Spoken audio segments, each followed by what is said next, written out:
नमस्कार, मैं हूं वंदना पांडे और आप देख रहे हैं के न्यूज इंडिया। आज हम जनहित में बात करेंगे मौत का ट्रैफिक जाम।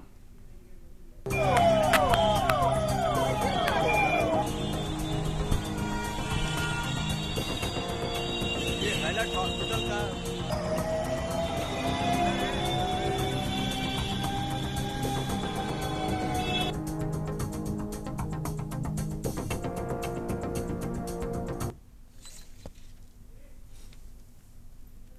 सोचिए आपके अपने किसी प्रियजन की जान जा रही हो और आप सिर्फ इसलिए कुछ नहीं कर पा रहे हैं क्योंकि सड़क पर गाड़ियों की लाइन खत्म ही नहीं हो रही है। हॉर्न बजते रह गए, पुलिस रास्ता बनाती रह गई और जिंदगी हार गई और जाम जीत गया। कानपुर की सड़कों पर सोमवार को कुछ ऐसा ही देखने को मिला, जहां हाईलाइट अस्पताल से चंद कदम दूरी तो मरीजों के लिए मीलों जितनी लंबी हो गई। एक बुजुर्ग सड़क हादसे में घायल था, दूसरा दिल दहला देने वाला मामला था जो कि दिल का दर्द झेल रहा था, पर दोनों को अस्पताल नहीं मिला तो बस जाम, तकलीफ और आखिर में मौत। आज हम बात करेंगे उस मौत के जाम की जो ना सिर्फ ट्रैफिक की नाकामी है बल्कि सिस्टम की संवेदनहीनता और शहर की बदइंतजामी का कड़वा आईना भी है। सवाल है कि कब सुधरेगी सड़कों की ये व्यवस्था, कब मिलेगा मरीजों को खाली रास्ता और क्या इसी तरह जाम में दम तोड़ती रहेंगी जिंदगियां।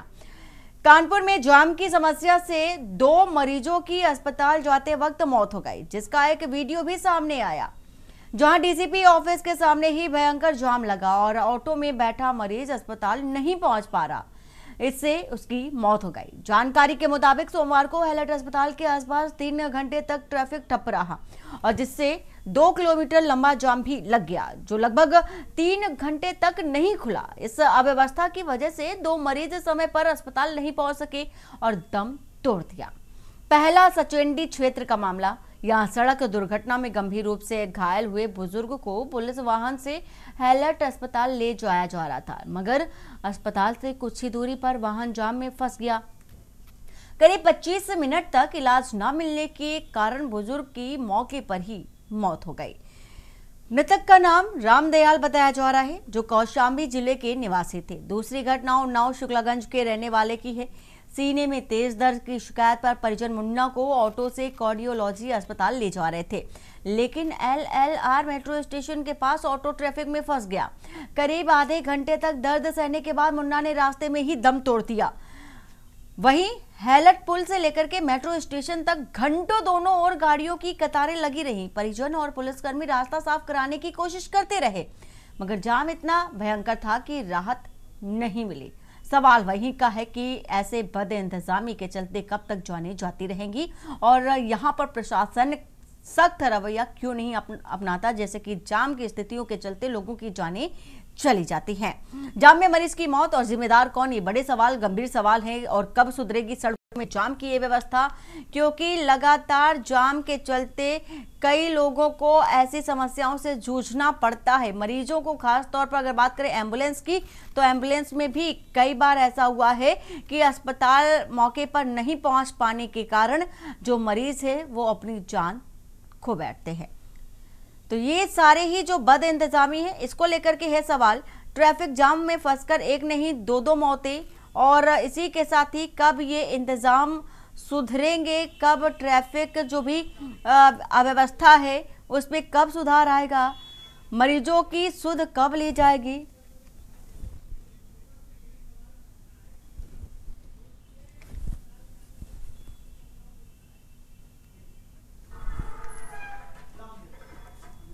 तो कब सुधरेगी।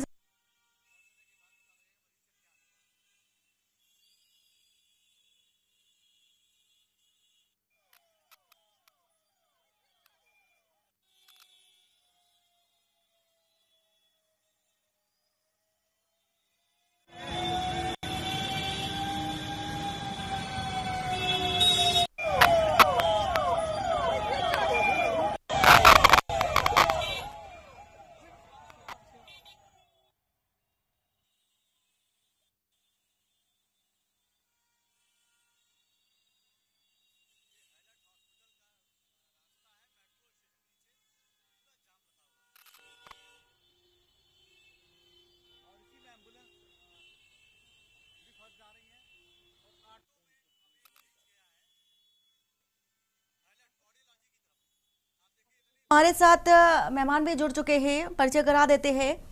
आलोक वत्स बीजेपी प्रवक्ता हमारे साथ जुड़ चुके हैं, हैदर अली सपा नेता है हमारे साथ जुड़ चुके हैं, साथ ही अपर्णा दुबे सोशल एक्टिविस्ट और सारिका गुप्ता संवाददाता कानपुर से हमारे साथ जुड़ चुकी हैं। अश्विनी कुमार लखनऊ से हैं हमारे संवाददाता, अशोक द्विवेदी संवाददाता नोएडा से हमारे साथ जुड़ चुके हैं। आप सभी मेहमानों का बहुत बहुत स्वागत है। सबसे पहले सारिका आपके पास आते हुए, क्योंकि कानपुर की जो तस्वीर देखी गई, हैलट जाते समय एक मरीज ने दम तोड़ दिया और वजह थी ट्रैफिक समस्या। जाम की वजह से एक व्यक्ति की जान चली गई। पूरा घटनाक्रम क्या रहा, पूरी जानकारी विस्तार से पहले बताइए। बिल्कुल वंदना, मैं बता दूं, कानपुर शहर को जाम का शहर कहा जाता है। ऐसा इसलिए क्योंकि कानपुर शहर में ना तो रास्ते अच्छे हैं, ना तो सड़कें अच्छी हैं और ना ही यहाँ की जो स्थिति है जाम की वो सुधर रही है। लाख दावे किए जाते हैं, प्रयास करे जाते हैं, लेकिन स्थिति जस की तस बनी हुई है। और यही वजह रही है कि हल्की सी बारिश होती है और यहाँ की सड़कें जो हैं वो जलमग्न हो जाती हैं, और जलमग्न होने के कारण जो है जितनी भी सड़कें हैं वो जाम से युक्त हो जाती हैं। जाम लग जाता है, चौतरफा जाम लग जाता है। घंटों तक वाहन सवार जो है वो वाहन लेकर खड़े रहते हैं, जाम में फंसे रहते हैं। और यही वजह रही है कि परसों जिस तरीके से रुक रुक कर बारिश हुई है, और बारिश होने के बाद जो है कानपुर शहर में घंटों के इंतजार करने के बाद जो है लोग जाम से छुटकारा पा पाए हैं। कई घंटों का जाम रहा और ऐसे में कई एम्बुलेंस, कई आला अधिकारी और एम्बुलेंस के साथ साथ जो जरूरी काम के लिए लोग निकलते हैं उनके वाहन फंसे रहे हैं, और तभी 2 लोगों की मौत हो जाती है क्योंकि वो समय पर उपचार के लिए अस्पताल नहीं पहुंच पाते हैं। एक ये वजह रही है और दूसरी वजह ये भी रही है कि जिस तरीके से मौसम बदल रहा है उसके साथ साथ जो हीट स्ट्रोक है और उसके साथ साथ हार्ट के जो मरीज हैं उनमें भी इजाफा हो रहा है। और यही एक वजह रही है कि कल जो घटना हुई है कानपुर शहर में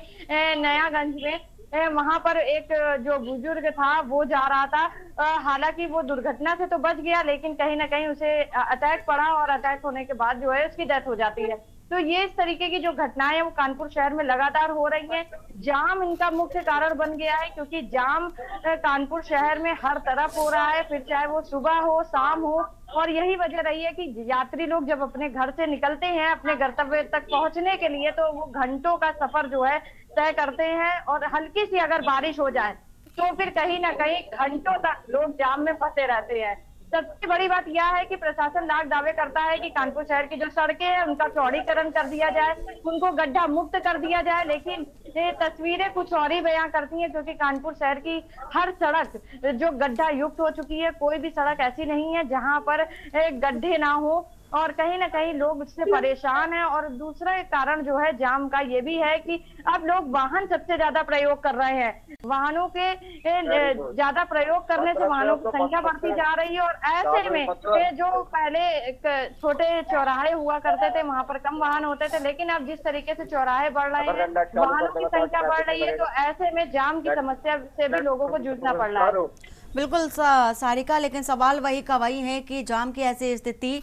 जाम को जिम्मेदार माना जाए, ट्रैफिक व्यवस्था को जिम्मेदार माना जाए, या खुद हम इसके जिम्मेदार हैं? क्योंकि ऐसे में व्यक्ति को जान बचानी सबसे ज़्यादा ज़रूरी होती है। प्राथमिकता इसी बात की होती है कि जो मरीज है उसकी जान बच सके, लेकिन जो भीड़ थी ट्रैफिक जाम की समस्या को लेकर के, जब गाड़ी आगे नहीं बढ़ सकी जिसके चलते दम घुटने से भी मरीज की जान चली गई। अश्विनी, जाम की समस्या कोई कानपुर या लखनऊ की नहीं, हर ओर ही ऐसी समस्याएं देखी जाती है, लेकिन सवाल वही है कि ऐसी स्थिति आती ही क्यों है?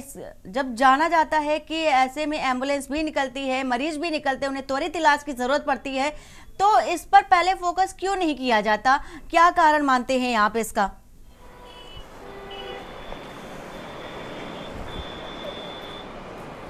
बिल्कुल बात करें, जाम कहीं ना कहीं जीवन के लिए जाम है, क्योंकि उत्तर प्रदेश राजधानी लखनऊ हो या फिर कानपुर हो या नोएडा हो, बनारस हो, तमाम जो 2MBs हैं उत्तर प्रदेश की या छोटे जिले हैं, सभी जगह पर इस समय की समस्या सबसे बड़ी एक जाम है। अमूमन देखने को मिलता है, चाहे लखनऊ राजधानी लखनऊ है, यहाँ तमाम सुविधाएं हैं, इसके बावजूद भी जो ऑफिस टाइम होता है यानी कि 9 बजे से लेकर के 10 बजे के बीच में, या फिर शाम को ले ले 6 बजे से लेकर 8 बजे के बीच में, आप अगर घर से निकल रहे हैं तो समय लेकर घर से निकलिए, क्योंकि जब निकलेंगे तो आपको जाम में फंसना ही पड़ता है।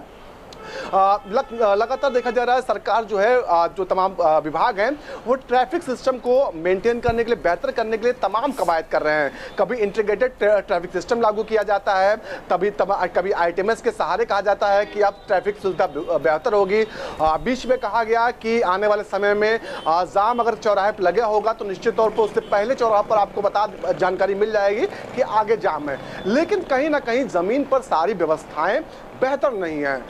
कानपुर का जो हादसा हुआ है जिसमें लोगों की जान गई है तो निश्चित तौर पर कहीं ना कहीं सवाल खड़े होते हैं।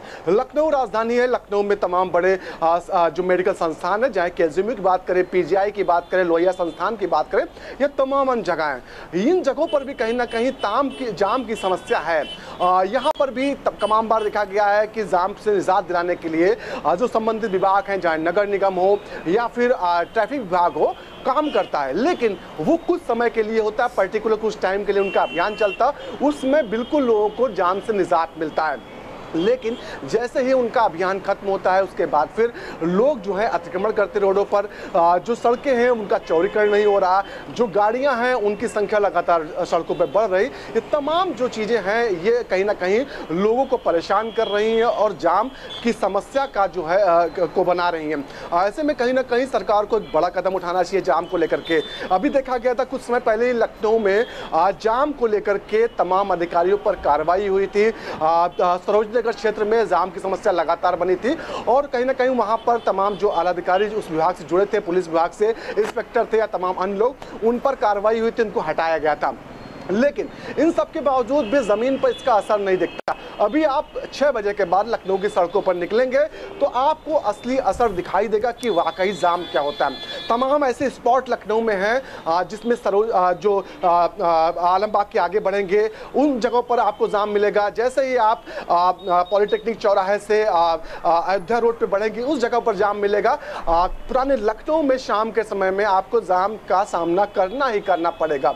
तो तमाम बड़ा मुद्दा है ये, तमाम प्रयास भी किए गए लेकिन कहीं ना कहीं वो प्रयास नाकाफी साबित हो रहे हैं, जमीन पर उनका असर नहीं दिख रहा। जी बिल्कुल अश्वनी, जमीन पर इसका असर ना दिखना ही एक बड़ी नाकामी भी कही जा सकती है प्रशासनिक तौर पर भी। लेकिन और अश्वनी, साफ तौर पर यह भी देखा जाता है कि सरकार प्रयासरत है, लेकिन ऐसे में सवाल ये है कि क्या जाम की स्थिति अभी ऐसा देखने को मिल रही है या सरकार आने के बाद कुछ बदलाव भी देखा गया है?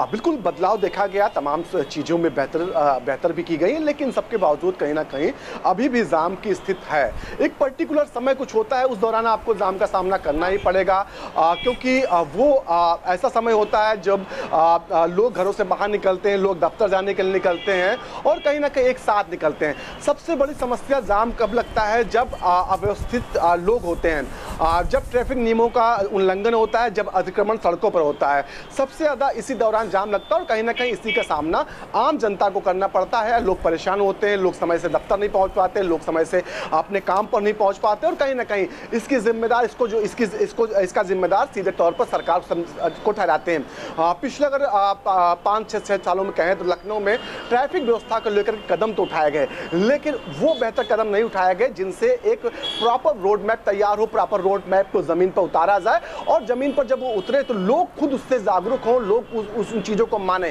क्योंकि जागरूकता अभियान हर साल चलाया जाता है, दिसंबर के महीने में देखा जाता है ट्रैफिक नियमों को लेकर के जागरूकता अभियान चलता है, लेकिन वो कहीं ना कहीं कागजों पर, फोटोग्राफी तक या फिर मीडिया तक ही सीमित रहता है। वो जमीन पर नहीं उतरता, लोग जागरूक नहीं हो पाते और कहीं ना कहीं नैतिकता होती लोग जनता की भी कि वो जहां पर जाम लग रहा है, अतिक्रमण अगर है तो जो लोग अतिक्रमण कर रहे हो खुद इस चीज को समझे कि अगर अतिक्रमण करेंगे तो दूसरी जगह कोई और करेगा और इसका खामियाजा उनको भी कभी ना कभी भुगतना पड़ेगा। जी बिल्कुल अश्वनी, बड़ी बात है कि लोगों को भी ये बात समझनी होगी कि जान है तो जान है। हम अपनी जान की सुरक्षा जिस तरह से करते हैं उसे दूसरों की जान की परवाह भी करनी ही हमारी प्राथमिकता है।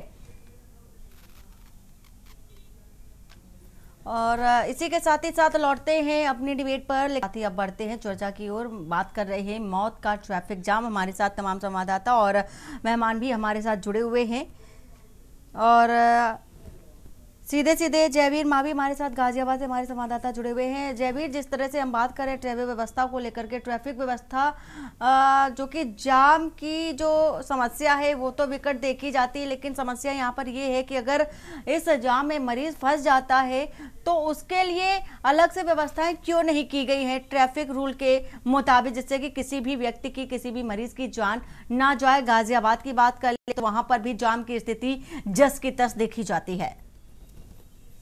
देखिए वंदना, आपको बता दें कि आप इस समय देख पाएंगे मेरे पीछे जो हालात हैं काफी गंभीर हालात है। मैं कुछ लोगों से भी बात करूंगा यहाँ पर जो वाहन चालक हैं, जिन लोगों से बात करूंगा। भैया क्या नाम है आपका? भैया रोज जाम से जूझते हो, क्या कहोगे? तो रोज जाम से जूझते हैं, क्या करना चाहिए? इस तरह की समस्याएं आती हैं आपको? तो देखिए यहाँ पर जो लोग हैं वंदना, उनका कहना है कि जो जाम के कारण यहाँ पर लोगों को जूझना पड़ता है और लगातार जिस तरह से यहाँ पर आप देख पाएंगे मेरे पीछे अभी भी जाम दिया। क्या नाम है आपका? जितेंद्र, आप वाहन चलाते हैं, क्या कहोगे? जाम रोज होता है, आज ही लगा हुआ है? रोज ऐसी कितने देर तक टाइम लगता है आपको? घंटा लग जाता है, कई बार तो कभी आधा घंटा भी लग जाता है, कभी 1 घंटा भी लग जाता है, कभी 2 घंटे भी लग जाते हैं। तो यहाँ पर आपको बता दें वरना कि जो लोग हैं लगातार जाम से जो जाम है उससे जूझते हैं। और आप मेरे पीछे तस्वीरों में देख पाएंगे इस समय भी, हालांकि अभी जो लोग हैं वो नौकरी पेशे वाले लोग हैं, उनकी छुट्टी नहीं हुई है। कुछ देर बाद यहाँ पर जाम पड़ेगा। मैं आपको बता दूं भोपरा दिल्ली मार्ग यहाँ पर मैं मौजूद हूँ और इस समय पर ये जो मेरे पीछे का रास्ता है ये गाजियाबाद से दिल्ली जाने वाला है। वही मैं आपको दिल्ली से आने वाला रास्ता भी दिखा दूं। हालांकि अभी बारिश है और जिस तरह से यहाँ पर सड़क पर पानी भरा हुआ है और लोगों की बात करें, जाम की बात करें तो लंबी लाइन यहाँ पर आप देख पाएंगे कि लंबी कतार यहाँ पर लगी हुई है। यहाँ पर घंटे तक जाम से जूझना पड़ता है। और जो लोग हैं, एक अंकल हैं, इनसे हम बात करेंगे। अंकल क्या नाम है आपका? नाम क्या आपका? आरती में आप यहाँ जाम में रोज फंसते हो आज तक? कितनी देर तक जाम में फंसते हैं आप? तो यहाँ पर जो वाहन चालक है उनका कहना है कि लगभग 1 घंटे तक, यानी कि लंबे समय तक वाहन चालकों को जाम में जूझना पड़ता है। और कहीं ना कहीं इस तरह से लगातार अगर हम यहाँ पर बात करें, यहाँ पर रोजाना जाम होता है। और जाम की बात करें तो भारी जाम यहाँ पर रोज होता है। लोगों को रात की बात करें तो 11 बजे तक यहाँ जाम होता था। वहीं आपको बता दें कि यहाँ पर जो स्थानीय पुलिस है वो भी जाम से जनता को छुटकारा नहीं दिलाना चाहती। इस जगह पर 3 गैस प्लांट है, भारत पेट्रोलियम, हिंदुस्तान पेट्रोलियम और इंडियन गैस, जिनके ट्रक यहाँ पर आते हैं। और उन ट्रकों की बात करें तो वाहन चालक सड़क पर ही 2 से 3 लाइन तक घेर लेते हैं, जिसको चलते लगातार दुर्घटनाएं होती हैं, लोगों को समस्याएं होती हैं और जाम से जूझना पड़ता है। लोग ऐसे में यदि किसी को अपनी नौकरी पर जाना होता है या कहीं अन्य कार्य से जाना होता है तो उन्हें 1 से 2 घंटे तक समय अतिरिक्त लेकर इसी जगह के लिए चलना होता है। तो कहीं ना कहीं जिस तरह से लगातार जाम से लोग जूझ रहे हैं, लगातार परेशान हो रहे हैं, तो ये एक सोचने वाली बात है। और बात करें तो गाजियाबाद जिला प्रशासन हो या पुलिस प्रशासन हो, यातायात पुलिस हो, केवल जो दुपहिया वाहन चालक हैं या फिर जो कार चालक है, जो चौपहिया वाहन चालक है, उनके चालानों तक ही सीमित रह चुकी है। जाम से छुटकारा दिलाने की कोई योजना यहाँ पर जिला प्रशासन के पास नहीं है। ऐसा नहीं है कि प्रशासन के अधिकारियों को इस जाम की जानकारी नहीं है, प्रशासनिक अधिकारी भी जाम को जानते हैं, लेकिन जब प्रशासनिक अधिकारी निकलते हैं तो उस समय प्रोटोकॉल लागू कर दिया जाता है। यातायात पुलिस कर्मी यहाँ पर तैनात कर दिए जाते हैं और अधिकारियों को यहाँ से सुरक्षित निकाल दिया जाता है, उन्हें नहीं पता लगता। लेकिन जिस तरह से जो खबरें हैं आम जनता के तमाम सोशल मीडिया की बात करें, तमाम चीजों की बात करें तो यहाँ पर लगातार इतना जाम है। जो जाम की बात करें तो लंबा, बिल्कुल जयवीर, जाम की समस्या जस की तस बनी हुई है। उत्तर प्रदेश के किसी भी जिले की अगर बात कर ले, हर जिले की स्थिति जस की तस देखी जाती है। सवाल वहीं पर यही है जयवीर कि आखिर इस जाम की समस्या से निजात कब मिलेगा, और खास तौर पर तब जब मरीज फंसा होता है इस जाम में, तो उसे जगह कैसे मिले, एम्बुलेंस को जगह कैसे मिले, इसके लिए क्या जरूरी है। लोगों को भी जागरूक होना उतना ही जरूरी है। अपर्णा दुबे सोशल एक्टिविस्ट भी हैं हमारे साथ। अपर्णा जी, तस्वीर दिखा रहे हैं हम लगातार जाम की, लेकिन आज जो 2 मामले ऐसे निकल कर आए सामने, जो ट्रैफिक की भीड़ चढ़ गई 2 जाने और दोनों ही जाने चली गई, ऐसे में आप किसको जिम्मेदार मानती हैं अपर्णा? सबसे पहले तो मैं कहना चाहूंगी, ये ट्रैफिक की जो समस्या है लगातार हर जगह छोटे बड़े शहरों में लगातार बढ़ती चली जा रही है। वाहन इतने बढ़ते चले जा रहे हैं, लोग छोटी छोटी चीजों के लिए एक एक कार लेके निकलते हैं, छोटा सा काम हो तो बड़ी बड़ी गाड़ियों से निकलते हैं। छोटी छोटी बातों पे ध्यान देना बहुत जरूरी है। और जैसा कि आपने ये बताया कि एम्बुलेंस के लिए मुझे लगता है कि स्पेशल एक व्यवस्था निश्चित होनी चाहिए, एक छोटी रोड। ऐसा कई और शहरों में मैंने देखा है कि एम्बुलेंस के लिए एक अलग रोड होती है, एक छोटी, उस पे कोई और वाहन नहीं चल सकता है, उस पे एम्बुलेंस के लिए ही जगह होनी चाहिए। क्योंकि ज्यादातर जितनी मौतें होती हैं एम्बुलेंस में, जो ट्रैफिक की वजह से एम्बुलेंस नहीं निकल पाती है उसकी वजह से होती हैं। और ये बहुत दुखद है और ये प्रशासन की लापरवाही है। जैसा कि अभी हमारे एक संवाददाता बोल रहे थे कि जब बड़े अधिकारी या नेता निकलते हैं तो उस समय प्रोटोकॉल की वजह से उनको निकाल दिया जाता है, उनको एहसास ही नहीं होता है कि यहाँ कोई ट्रैफिक या इस तरह की समस्याओं का सामना लोगों को करना पड़ता है। तो ये बहुत जरूरी है कि प्रशासन तक ऐसी चीजों को पहुंचाया जाए। सिर्फ एक हफ्ते का या एक महीने का ट्रैफिक नियम और ये नहीं दिवस मनाए जाएं, इन पे बहुत कड़ाई के साथ काम किया जाए। लगातार गाड़ियां बढ़ रही हैं, इतना ट्रैफिक है। स्पेशल टाइम जैसे बताया कि ऑफिस आवर्स होते हैं, स्कूल आवर्स होते हैं और इवनिंग में बहुत ज्यादा जाम होता है। तो उस समय हमें ऐसे नियम जो बनाए गए हैं उनका नियमों का पालन भी जो है आम जनता को करना बहुत जरूरी है। ये गलत तरीके से गाड़ियां लगा देते हैं और छोटी छोटी चीजों की वजह से बड़ा ट्रैफिक हो जाता है। कभी कभी ऐसी चीजों पर ध्यान देना बहुत जरूरी है। बिल्कुल अपर्णा, ये देखने वाली बात ये रहती है कि लोगों को भी इसके लिए जागरूक होना बेहद ज़रूरी है। हैदर अली सपा नेता हमारे साथ हैं। हैदर जी, जिस तरह से ये सिर्फ खबर को लेकर के नहीं देखा जा सकता कि आज ये घटनात्मक खबर हुई है, सिर्फ हमें इस घटनात्मक खबर को खबर के एंगल से लेना चाहिए, बल्कि इससे सीख लेने की भी ज़रूरत है कि आगे ऐसी घटनाएं ना हो, उससे पहले ही व्यवस्थाएं दुरुस्त कर ली जाए। जिम्मेदारी की अगर बात करें तो आप किसे जिम्मेदार मानते हैं? ट्रैफिक सिस्टम को, लोगों को, या हम सभी इसके लिए जिम्मेदार हैं?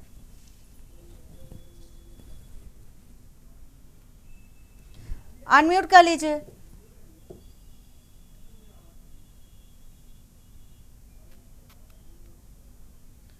सर अनम्यूट कर लीजिए हैदर जी।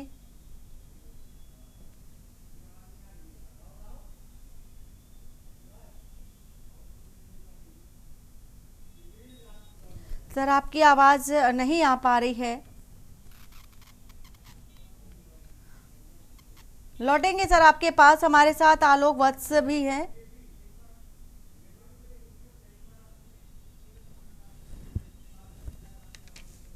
सर आपसे एक रिक्वेस्ट है, आप अपने ईयरफोन को हटाकर एक बात करने की कोशिश करें, शायद तब आपकी आवाज स्पष्ट आ सके। क्या अब मेरी आवाज आ रही है आपके पास? जी बिल्कुल सर, आ रही है आपकी आवाज। मैं आपसे ये कहना चाहता हूँ कि मैं राजनीतिक दल से जरूर हूँ, लेकिन ऐसे मानवीय मुद्दों पर मैं राजनीतिक बात नहीं करूंगा। राजधानी से मिला हुआ जिला, वहां पे ये घटना घटित होती है, तो इसके लिए सबसे बड़ा अगर कोई जिम्मेदार है तो शासन और प्रशासन। ऐसी मौतें लगातार प्रदेश में देखने को मिल रही हैं कि पिता की लाश को पुत्र साइकिल पर या कांधे पर रखकर ले जा रहा है, रिक्शा पे लाशें जा रही हैं। तो ये संवेदनशीलता की कमी का जो नमूने हम लोग देख रहे हैं, लगातार ऐसी घटनाएं हम लोग देखते चले आ रहे हैं। अब स्थिति है क्या?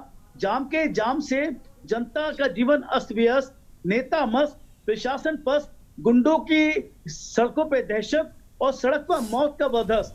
तो ये जो कथा चल रही है उत्तर प्रदेश में, इसके पीछे बहुत से लॉजिक हैं, जो मैं सबसे पहले शासन प्रशासन को इसका उत्तरदायित्व देता हूं कि वो जुलूसों के लिए, धार्मिक जुलूसों के लिए तो बहुत सारी व्यवस्थाएं कर सकता है, लेकिन इस तरीके से जो लोग एम्बुलेंस में अपने जीवन से लड़ रहे हैं और अपने जीवन को, उनके परिवारजन उनके जीवन को बचाने के लिए अपना सब कुछ निछावर करने को तैयार हैं, उनके लिए अलग से कोई भी वैकल्पिक व्यवस्था ना करना, ये प्रशासन की सबसे बड़ी लापरवाही का एक नतीजा है।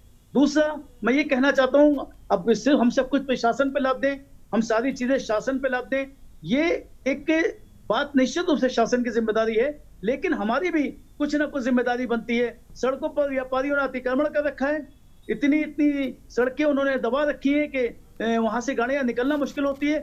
मैंने बहुत बार देखा है कि एम्बुलेंस में बैठा हुआ जो ड्राइवर है वो बेचारा हॉर्न दे रहा है, लेकिन आगे जो गाड़ियां चल रही हैं वो उसको रास्ता देने में अपमान से महसूस करते हैं। तो हमारी भी ये नैतिक जिम्मेदारी है कि जहां उधर शासन और प्रशासन के नेता अपनी मस्ती में मस्त हैं, हम भी अपनी नैतिक जिम्मेदारियों को भूल रहे हैं। अगर दोनों का सामंजस्य बैठेगा तो निश्चित रूप से ऐसी घटनाएं उत्तर प्रदेश और देश में नहीं होंगी। बिल्कुल।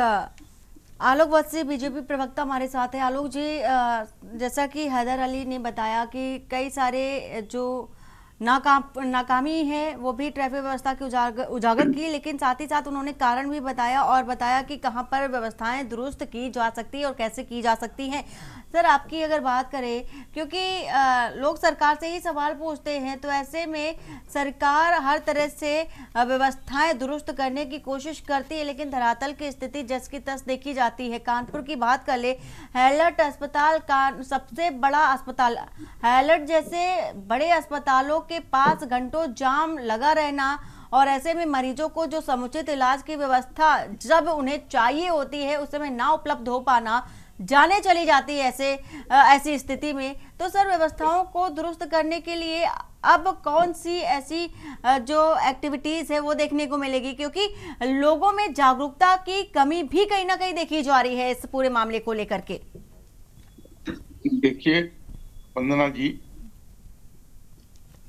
आपने बहुत स्पष्टता से सारी बातें रखी हैं और मेरे सपा के मित्र ने कहा कि मैं इसका राजनीतिकरण नहीं करना चाहता हूं, लेकिन सारी बातें उन्होंने राजनीति से प्रेरित कही। खैर, मैंने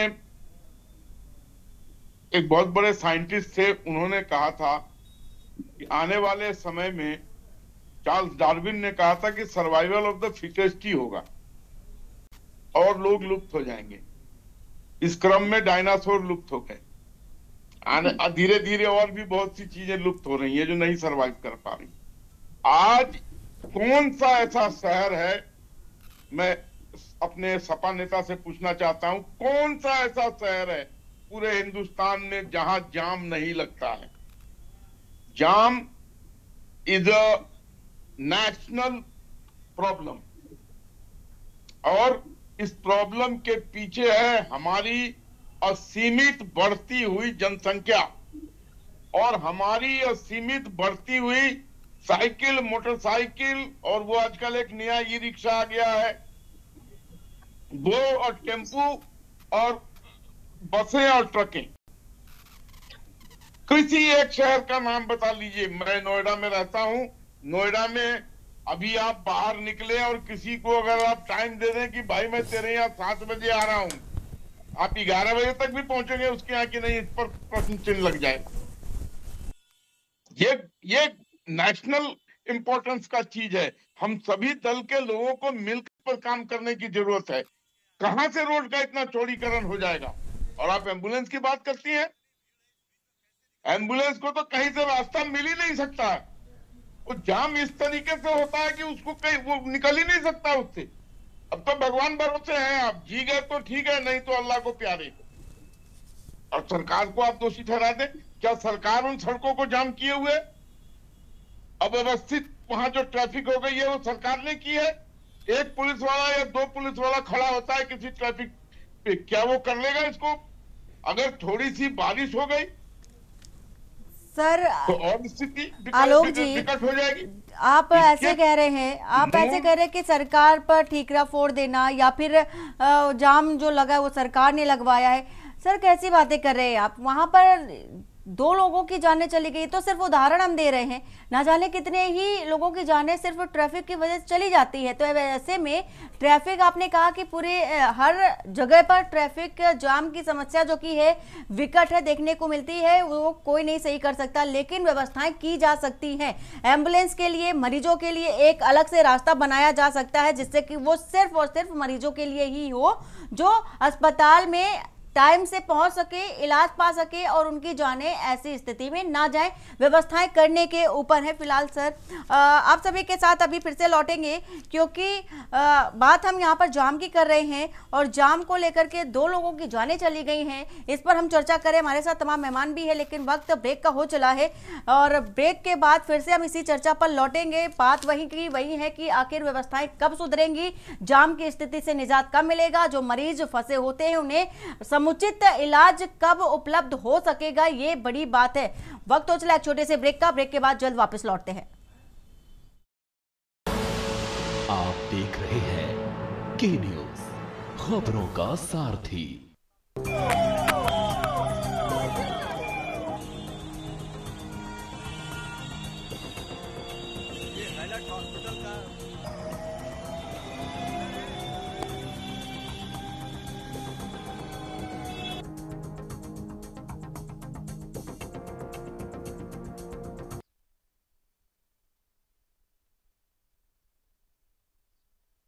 ट्रैफिक जाम। हमारे साथ तमाम संवाददाता और हमारे साथ मेहमान भी जुड़े हुए हैं। आलोक जी, सीधा आपके पास आते हुए, जैसा कि आप बता रहे थे सर कि ट्रैफिक की समस्या से निजात कभी नहीं पाया जा सकता, सरकार को दोष नहीं ठहराया जाता, प्रशासन कहां तक करे, लेकिन बात प्रशासन की ही हो रही है क्योंकि धरातल पर प्रशासन ही सारी चीजें देखता है। लेकिन सवाल सर यही हो सकता है कि जब वीआईपी कोई आता है, वीवीआईपी आता है, तब ट्रैफिक व्यवस्था भी सुचारू रूप से बिल्कुल सही देखी जाती है और सारी ही ट्रैफिक जो पुलिस होती है, प्रशासन होता है, पूरी तरह से एक्टिव मोड में नजर आता है। ऐसे में सर सवाल यही है, क्या आम लोगों की जान की कीमत कुछ नहीं है? सिर्फ जब वीआईपी आएंगे, वीवीआईपी आएंगे तभी सड़कों का जाम खुला रहेगा, पूरी तरह से समुचित व्यवस्थाएं देखी जाएंगी, इंतजामात दिखेंगे, फिर जैसी स्थिति हो जाती है, जैसे ही चले जाते हैं स्थितियां जस की तस। जान की कीमत क्या आम लोगों की नहीं होती? वंदना जी, मेरा आपसे एक अनुरोध है कि आप मुझे जितना समय दें उसमें बीच में ना टोकें। आपने मेरी आधी बात सुनकर बीच में से रास्ता निकाल लिया कि मैं कह रहा हूं कि जाम की समस्या से निजात नहीं हो सकता है। सुनिए, जब आम आदमी का ट्रैफिक चलता है तो 1 या 2 ट्रैफिक वाले होते हैं ट्रैफिक पे, और जिस समय वीआईपी की मूवमेंट होती है हर 100 मीटर पर 20 मीटर पर एक पुलिस वाला खड़ा होता है और पूरे रोड को जाम बिल्कुल मुक्त कर दिया जाता है, किसी को जाने नहीं दिया जाता है। तो वैसी सूरत में थोड़ी आम आदमी चलता है। आम आदमी जब चलता है तो सारे लोग रोड पे रहते हैं। और मैंने स्वयं इस दंश को झेला है कि एम्बुलेंस नहीं निकाल पाए, किसी भी कीमत पर नहीं निकाल पाए। मेरा ये कहना है कि जिस तरीके से हमारा पॉपुलेशन का दबाव पड़ रहा है शहरों पर, उससे निजात पाने के लिए कोई मूलभूत लंबी योजना बनानी पड़ेगी। और आपने जो कहा, और कुछ लोगों ने कहा कि एक अलग से रास्ता बना दीजिए एम्बुलेंस के चलने के लिए, आप बना तो दीजिए, उस पे लगेगी साइकिल ई रिक्शा दौड़ने, कोई नहीं रोक सकेगा उसको। तो मेरा ये कहना है कि रोकना प्रशासन का काम है, रूल बनाना शासन प्रशासन का काम है। अगर कोई चीज बनाई गई है, उसके नियम बनाए गए हैं, आप बीच में मत बोलिए, आप बीच में मत बोलिए प्लीज, आपके समय नहीं बोल रहा था। क्या पॉसिबल है पूरे इंडिया में कि एम्बुलेंस के लिए हर जगह अलग अलग कॉरिडोर बना दिया जाए? सरकार चाहे तो सब कुछ पॉसिबल है। Yes, it is possible. एक फुटपाथ हम बनाते हैं, उसके लिए जगह निकालते हैं, हम चाहें तो इसको बना सकते हैं। अगर हम चाहें तो, हम मॉरल वैल्यूज की बात नहीं करते हैं। या जो भी क्या कहते हैं राजनीतिक लोग आते हैं, वो एक दूसरे पे दोषारोपण करते हैं, एक दूसरे की कमियां बताते हैं। तो से हटके आप बात करते हैं, जो भी आते हैं राजनीतिक लोग, समाधान की बात नहीं होती है। यहाँ समाधान की बात नहीं होती है कि क्या करना चाहिए, यहाँ ये होती है कि कौन क्या कर रहा है। सुनिए, मैंने किसी भी पार्टी पर दोषारोपण नहीं किया है, अभी तक तो मैंने किसी पार्टी को दोषी नहीं ठहराया है। मैंने जो उसकी सच्चाई थी उससे आपको अवगत कराने की कोशिश की है, और आप नहीं आप ठीक है सर। लेकिन सर सवाल वही है कि अगर हम ऐसी ही बातों को ध्यान में रखेंगे, सिर्फ यही समझ लेंगे कि ट्रैफिक से कभी निजात नहीं मिलेगी, जाने ऐसी जाती रहेंगी, तो हम पल्ला नहीं झाड़ सकते, जिम्मेदारी लेनी पड़ेगी। और साथ में सब हैदर जी कुछ कहना चाह रहे हैं। हैदर जी थोड़ा सा समय लेते हुए अपनी बात पूरी करें। मैं सिर्फ आपके 30 सेकंड लूंगा। मैं सबसे पहले आलोक वत्स जी का बहुत धन्यवाद देता हूं कि वो मुझे बहुत सत्यवादी प्रवक्ता लगे और उन्होंने भारतीय जनता पार्टी की नाकामियों को जो मन से स्वीकारा है, उसके लिए मैं आपके चैनल के माध्यम से उन्हें सलाम करता हूं। और उन्होंने ये साबित किया अपने शब्दों से कि भारतीय जनता पार्टी के उत्तर प्रदेश शासन बिल्कुल नाकाम है। वो कहीं से सड़क की यातायात व्यवस्था भी नहीं संभाल सकते, वो सिर्फ पशुओं को सड़क पर। देखिए मैडम, आप सत्य पीछे बोल रही हैं। और आपके समय में क्या था और क्या नहीं। अपर्णा जी आप सुन लीजिए, अपर्णा जी सुन लीजिए। बहुत गलत, आप बहुत गलत। एम्बुलेंस को उस समय के रास्ते मिलते थे जब आपकी शासन और प्रशासन था। खामोश कीजिए मैडम, इनको खामोश कीजिए। ठीक है, अब इनको खामोश कीजिए। यहाँ हम बात करने के लिए बैठे हैं, दूसरे पे दोषारोपण करने के लिए बैठे हैं। लोग यहाँ मर रहे हैं, आम जनता मर रही है। आप भारतीय जनता पार्टी करेंगे और ये करेंगे तो काम नहीं चलेगा।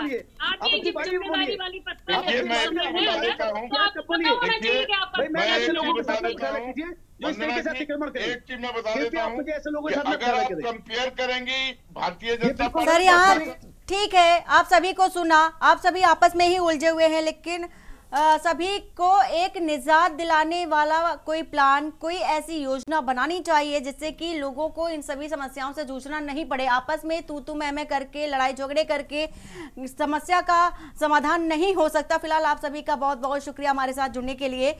समस्या जस की तस है, ट्रैफिक को लेकर के जो नियमित रूप से जो रूल्स होते हैं वो देखे जाते हैं कि फॉलो करना ना करना आम लोगों के लिए भी होता है। ट्रैफिक व्यवस्था जिस तरह से धरातल पर देखी जा रही है उससे कई गंभीर सवाल उठते हैं, लेकिन सवाल वही है कि अगर ऐसे में एम्बुलेंस या कोई ऑटो में मरीज जो है या मरीज फंस जाता है तो उसकी जान की कीमत क्या ऐसे ही चुकानी पड़ेगी? उसके लिए क्या व्यवस्थाएं की जा रही है, ट्रैफिक व्यवस्था किस तरह से काम करी है, सब सारी जो पिक्चर थी तस्वीर थी वो हमने आप तक पहुंचाई। फिलहाल जनहित में इतना ही। बाकी की खबरों के लिए बने रहिए आप के न्यूज़ इंडिया के साथ। नमस्कार।